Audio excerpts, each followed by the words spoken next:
Bonjour à tous, merci beaucoup Hakim pour ces mots. Donc il m'est très heureux et très honoré d'introduire cette session GACI pour vous parler de la lésion calcifiée. Alors la lésion calcifiée, c'est un processus de vieillissement inexorable, c'est un petit peu les cheveux blancs de la plaque athéromateuse. Je ne vais pas vous faire l'injure de vous rappeler le processus d'athérogénèse. Sous l'effet de poussée inflammatoire, eh bien, l'apoptose des cellules musculaires lisses, la transformation des macrophages en des ostéoblastes va conduire à une véritable minéralisation, une ossification de la plaque. Et lorsque cette inflammation est récurrente et continue, on a des microcalcifications dans cette plaque, souvent en périphérie, qui participent à l'instabilité de sa plaque et peut conduire au syndrome coronarien aigu. A l'inverse, lorsque cette inflammation finit par se tarir avec le vieillissement, eh bien, ces microcalcifications s'agglomèrent un peu comme des boules de mercure et constituent une véritable ossification de la paroi coronaire avec ces macrocalcifications dont on va parler aujourd'hui. Alors j'aime beaucoup ce diagramme qui peut paraître compliqué. Alors la diapo se lit de bas en haut. Vous voyez en bas, c'est l'âge qui est un facteur déterminant dans la constitution de cette plaque calcifiée. Alors nous sommes au milieu. Sur la partie droite, ce sont nos patients âgés. Sur la partie gauche, ce sont nos fellows qui sont jeunes. Et vous voyez que la maladie athéromateuse, elle, très schématiquement, les jeunes en font plutôt des lésions monotronculaires, des syndromes coronariens aigus, des érosions, des ruptures, alors que les patients âgés ont des lésions pluritronculaires, diffuses, calcifiées. Et vous voyez les différents outils pour mettre en évidence ces calcifications, que ce soit le scanner, l'angiographie, l'imagerie endocoronaire ou l'autopsie. On va de microcalcifications qui sont de la taille du micron, voire inframicron, jusqu'à des coquilles d'huîtres de 2-3 mm d'épaisseur, et là qui sont largement accessibles au diagnostic angiographique. Ce qui est intéressant, c'est tout en haut, en termes de pronostic, se rappeler que autant la plaque lipidique, la plaque fibreuse conduit à des ruptures et donc à une instabilité, la plaque calcifiée est plutôt stable et très rarement à l'origine de syndrome coronarien aigu. Donc c'est quelque chose qu'il faut garder en tête. En dehors de lésions calcifiées qui concernent le tronc, les 3 troncs en région proximale, il est rare que ces lésions impactent le pronostic vital à très court terme. Donc il faut garder ça en mémoire et mettre en balance avec la complexité des techniques dont on va parler tout à l'heure. Très souvent, en traitant des lésions calcifiées, on améliore le confort du patient, mais rarement son pronostic, qui est plutôt conditionné par d'autres facteurs, comorbidité et âge. Alors pourquoi on traite de plus en plus de lésions calcifiées? Alors moi j'ai retenu quatre raisons principales. Tout d'abord, les facteurs de risque des calcifications qui augmentent avec le vieillissement de la population, l'insuffisance rénale, les facteurs de risque classiques. Et retenir qu'après 70 ans, donc grosso modo la moitié de nos patients, 90% des hommes ont des calcifications et 2 femmes sur 3 ont des calcifications coronaires. Un deuxième point, c'est qu'il n'y a aucun effet démontré des traitements médicamenteux pour lutter contre ces calcifications. Les statines ont même été accusées dans des études d'imagerie endocoronaire de favoriser ces calcifications. Le répétez pas, Élise Lucet. Troisième point, les calcifications, c'est l'ennemi du chirurgien, ce qui fait qu'arrivent sur nos tables de choraux des patients qui sont dans des impasses thérapeutiques. Et enfin, on a pris confiance en nos techniques, en nos matériels que l'on va voir aujourd'hui, qui nous conduisent à envisager aujourd'hui un traitement endoluminal. Alors pourquoi s'y intéresser? Alors c'est un élément pronostic majeur qui est source d'échecs d'angioplastie, de dissection, de rupture, de complications dont on a déjà parlé hier, mais aussi de sous-déploiement et de malaposition qui vont générer des resténoses, et je mets le re entre parenthèses parce que parfois le stent a été improprement déployé, et de thrombose de stent. D'où l'intérêt de préparer ces lésions avant d'implanter notre matériel métallique. Alors comment la diagnostiquer?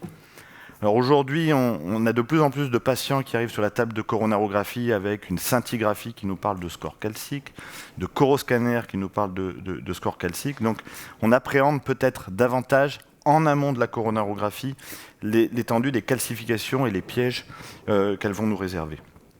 Il est important de retenir que parmi tous les outils de notre quotidien, le bonnet d'âne, c'est l'angiographie. C'est certainement pas le meilleur outil pour évaluer ces calcifications. Elles sont très largement sous-estimées de par leur étendue, que ce soit radiaire ou longitudinale.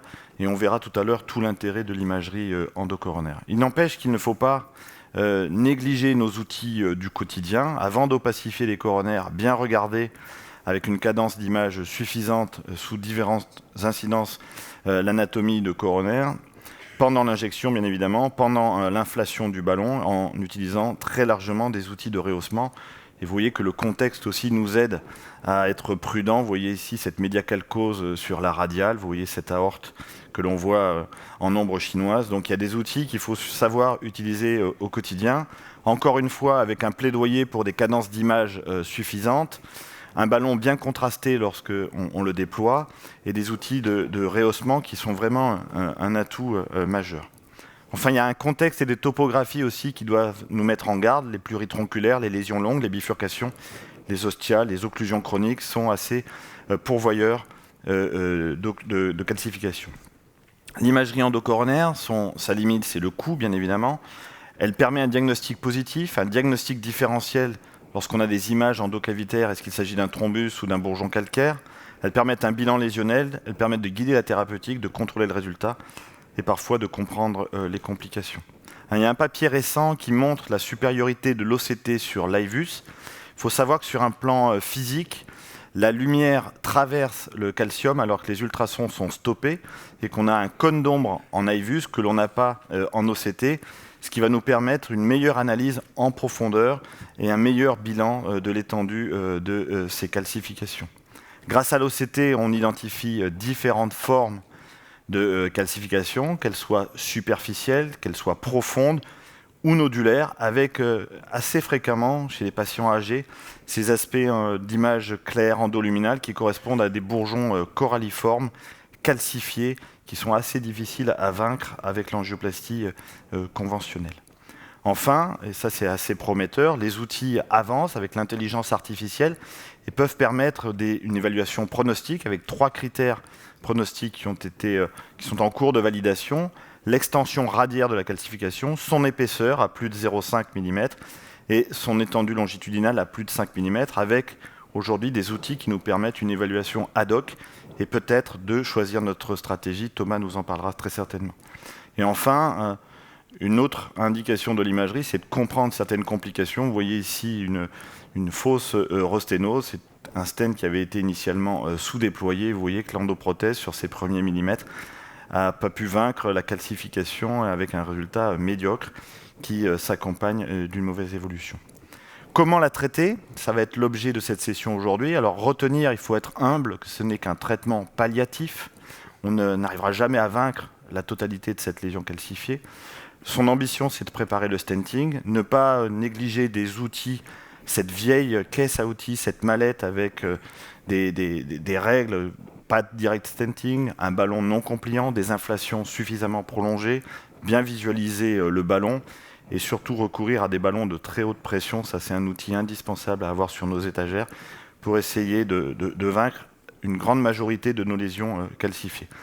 Et enfin, une mallette ultra moderne, la science-fiction, avec des nouveaux outils dont on va parler aujourd'hui, de fraisage, de polissage et de fragmentation, qui sont certainement indispensables pour traiter ces patients de plus en plus fréquents. C'est une problématique aujourd'hui du quotidien, pour laquelle il faut absolument bien évaluer nos patients avant traitement, préparer au mieux la lésion pour obtenir un traitement optimal, en s'appuyant sur des progrès thérapeutiques dont on va parler, des nouveaux outils, très certainement guidés par l'imagerie. Et Thomas nous parlera peut-être d'un traitement sur mesure de chacune de ces lésions. Je vous remercie. Merci beaucoup.